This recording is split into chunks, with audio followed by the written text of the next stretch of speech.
జై భీమన్ అందరికీ చెప్పాలనుకుంటున్నా ఏంటంటే మన హిందూ మతంలో ఉన్న నా సహోదరులకు అందరికీ ఇతర మతస్థుల వల్ల ఉన్నవారు కూడా చెప్పాలనుకుంటున్నా. మనకు స్వతంత్రం రాకమునుపు బ్రిటిష్ పాలనలో కానీ మన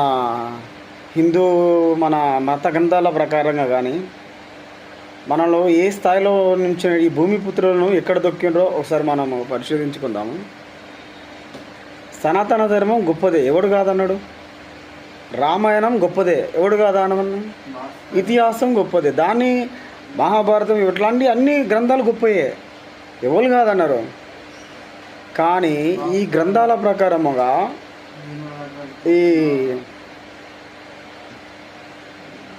బీసీ, ఎస్సీ, ఎస్టీ, మైనారిటీ, ఈ వాళ్ళ ద్రవిడ బ్రాహ్మణ వీళ్ళందరూ కూడా ఎవరిని అడిగి రాసిండ్రు? వీళ్ళు అంటారు అన్నోళ్ళని. క్రిస్టియన్ వాళ్ళు రాసిండ్రా, ముస్లిం వాళ్ళు రాసిండ్రా, హేతువాదులు రాసిండ్రా?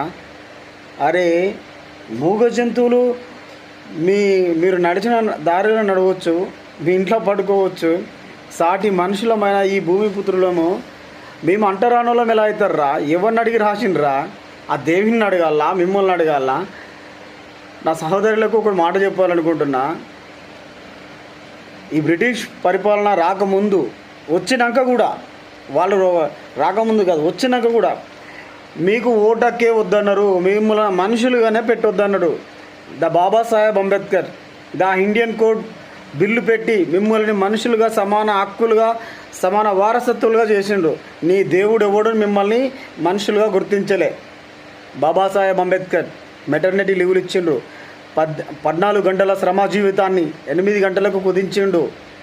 అరే నేటి వరకు మీకు ఏ అన్యాయం జరిగినా, హక్కులు కావాలన్నా, మీరు పోయిన ఏ చట్టం ప్రకారంగా అయినా డిపార్ట్మెంట్ దగ్గర పోయినా అది బాబాసాహెబ్ అంబేద్కర్ కల్పించిన పుణ్యం బాబు. నీ ఆస్తులు, నీ హక్కులు, నీ బలము ఇవన్నీ ఏవి నిన్ను కాపాడవు.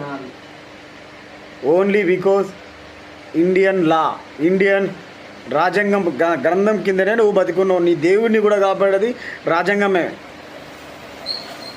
బలుపొచ్చిన మాటలు మాట్లాడిన వాళ్ళు బొందలగడ్డకు నిలుగుతున్నారు నీలాంటి కుక్కలు. బాబాసాహెబ్ అంబేద్కర్ని ప్రశ్నించిన ప్రతి ఒక్కడు కుక్కతో సమానం. జై హింద్, జై భీమ్. నెక్స్ట్ జనరేషన్ బాబాసాహెబ్ తరం వస్తుంది. ఒక్కొక్కరికి పూసలు గదిలిపోయేలాగా సమాధానం ఉంటుంది. రాసుకో. జై